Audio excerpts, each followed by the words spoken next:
ဘောလုံးလောကရဲ့ဘရင်တပါးလိုထီနန်းဆိုးဆန်ခဲ့တဲ့ Manchester United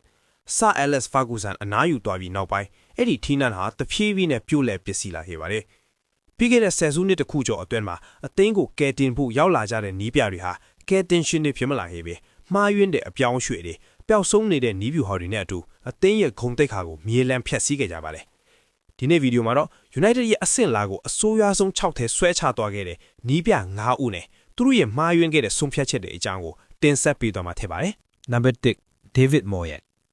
ပထမဆုံးကတော့ Ferguson ကိုယ်တိုင်ရွေးချယ်ခဲ့တဲ့ David Moyes ပါသူဟာဆက်လက်တွင်မှာမဲ့အဆင့်ခွန်အထိကြာဆင်းစေခဲ့ပါတယ်သူရဲ့အဆိုးရွားဆုံးအမှားကတော့အသင်းကိုအကြီးအကျယ်ပင်စင်ဖို့လိုအပ်နေချိန်မှာ Everton ကသူ့တပည့်ဟောင်း Fellaini တယောက်ကိုပဲအချိန်ဆွဲပြီးဈေးပိုပေးဝယ်ခဲ့တာပါ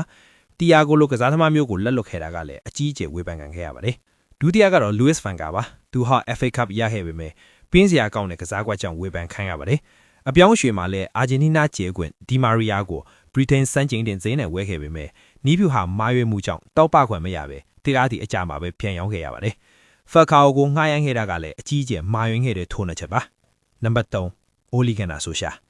အသင်းခံတွင် Ole Gunnar Solskjaer ဟာအသင်းကိုအမှတ်ပေးစရာဒုတိယအထိပို့ပေးနိုင်ခဲ့ပေမဲ့စုပလာတစ်လုံးမှာယူပေးနိုင်ခဲ့ပါဘူး။သူ့လက်ထက်မှာ Harry Maguire ကိုနောက်ခံလူစံချိန်တင်ဈေးနဲ့ပေါင်80တန်းနဲ့ဝယ်ယူခဲ့ပေမဲ့မျော်လင့်တဲ့လောက်ခြေဆွဲမပြနိုင်ပဲအသင်းရဲ့ Kansas ပိုင်းဟာအမြဲလိုဝေဖန်ခံခဲ့ရပါတယ်။နံပါတ်4 Erik ten Hag